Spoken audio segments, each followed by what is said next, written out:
Starting in the 6A class, where reigning East Penn Conference champion Parkland began its quest for a second gold medal this winter on Friday. The top-seeded Trojans hosting number 8 Stroudsburg in quarterfinal action.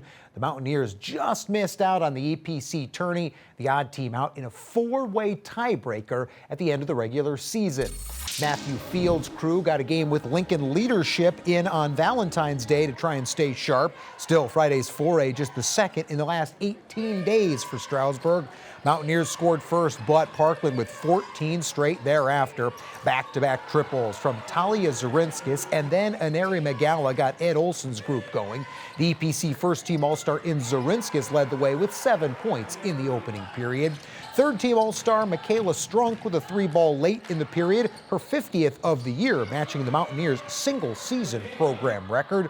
But the Trojans got another tray before the first quarter buzzer. Addie Fritzinger beats the horn, giving the top seed a 23-7 lead after 1. And Parkland proceeded to pull away from there, outscoring Stroudsburg 17-2 in the second stanza. Senior Maddie Siggins with a half dozen in the frame. She finished with 12 overall. Ditto for fellow classmate Talia Zarinskis. 10 different Trojans, in fact, found their way onto the score sheet Friday evening as Parkland takes care of business against Stroudsburg, winning 54-28.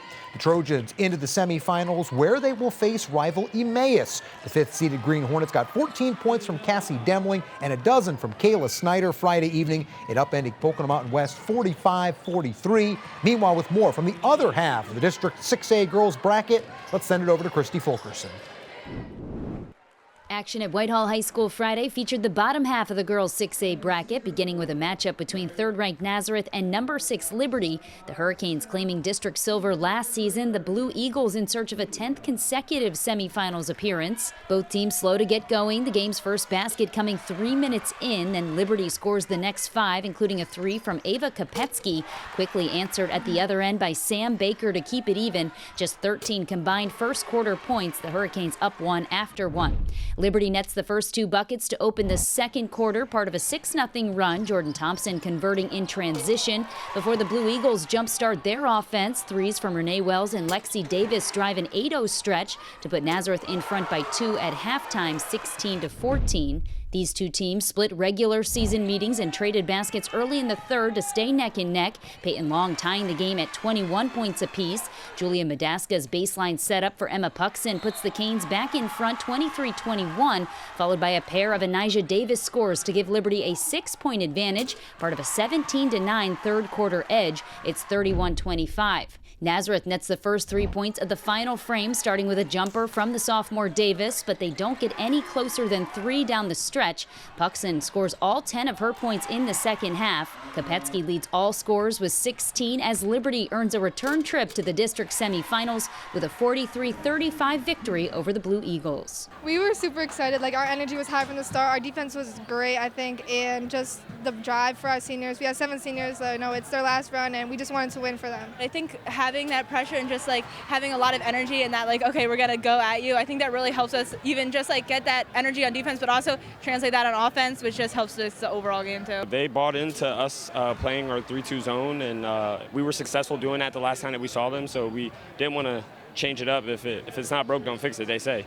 And the girls played amazing. The effort was everywhere. We were crashing boards, getting rebounds, loose balls. So total team effort win, and we're happy. Liberty set to meet the winner of Easton and Dieruff in Tuesday's 6A semis. The defending champ Red Rovers looking to right the ship after a tough EPC semifinal loss. The 7th seed Huskies ending a 23-year tournament drought, making their first appearance since 2001. Easton nets the first score before Anaya Holder nets a pair in transition to keep the game even early. Though the Red Rovers shoot the lights out in the first, Evilise Cole sinks back-to-back threes before Megan Elias joins the party, and just like that, it's 12-2. Dieruff pushes back, the sophomore Holder working her way inside for a pair off the turnover. Then the Huskies break the press and finish with a great pass from Brianna McKelvey to Marissa Price to cut the deficit back to 8. Easton hits 4 threes in the frame, though 3 courtesy of the league MVP. It's 20-8 after 1. Jada Colbreth follows suit with a triple to open the second for Dieruff, one of 5 players on the first half score sheet for the Huskies. Though they struggled to contain the Red Rovers shooters, Easton using using its size inside while also converting 6 first-half threes from 4 different players to lead 33-15 at the half. A 12-0 Rovers run to open the third all but seals Dieruff's fate as Cole hits 6 total threes, part of a double-double night with 22 points and 11 rebounds to lead Easton to a 60-21 victory and back into the district semifinals. On the scene at Whitehall, I'm Christy Fulkerson for the Service Electric Network.